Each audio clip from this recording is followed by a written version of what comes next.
ছোটবেলা থেকেই বাড়িতে দেখেছি রবিবার মানেই মাংস খাওয়ার দিন, সবার ছুটির দিন।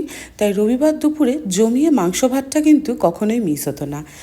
তবে গরমের মধ্যে আমার মনে হয় কষা মাংসের থেকেও বেশি আলু দিয়ে মাংসের পাতলা ঝোলটাই বেশি ভালো লাগে।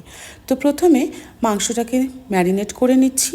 দই, কুচনো পেঁয়াজ, আদা রসুন বাটা, নুন, হলুদ, জিরে গুঁড়ো, ধনে গুঁড়ো, কাশ্মীরি লঙ্কার গুঁড়ো আর সর্ষের তেল দিয়ে আধা ঘন্টা অন্তত ম্যারিনেট করে রাখলে ভালো হয়।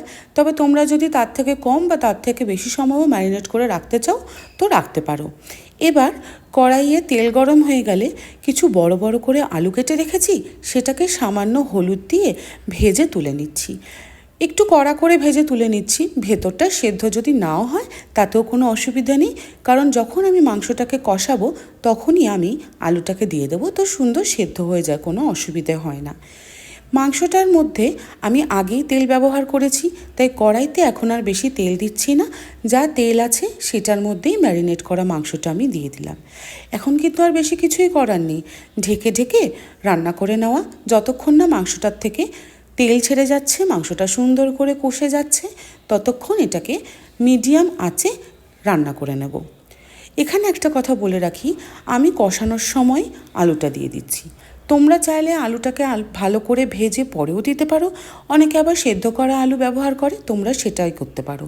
দেখো এখন কি সুন্দর মাংসটার থেকে তেল ছেড়ে দিয়েছে এবং কষিয়েও গেছে মাংসটা।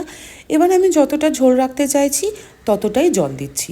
তোমরা তোমাদের ইচ্ছে মতো জলের পরিমাণটাকে কমিয়ে বাড়িয়ে নেবে। ব্যাস, এবার মাংসটাকে 15 মিনিট একদম কম আছে রান্না করে নেওয়ার পরে ওপর দিয়ে আমি ছড়িয়ে দিচ্ছি ঘি আর গরম মশলা। আমি কিন্তু মুরগির মাংস বলো বা পাঁঠার মাংস বলো, সব কিছুতেই ঘি গরম মশলাটা একটু ব্যবহার করি, তাতে আমার মনে হয় ফ্লেভারটা খুব ভালো আসে।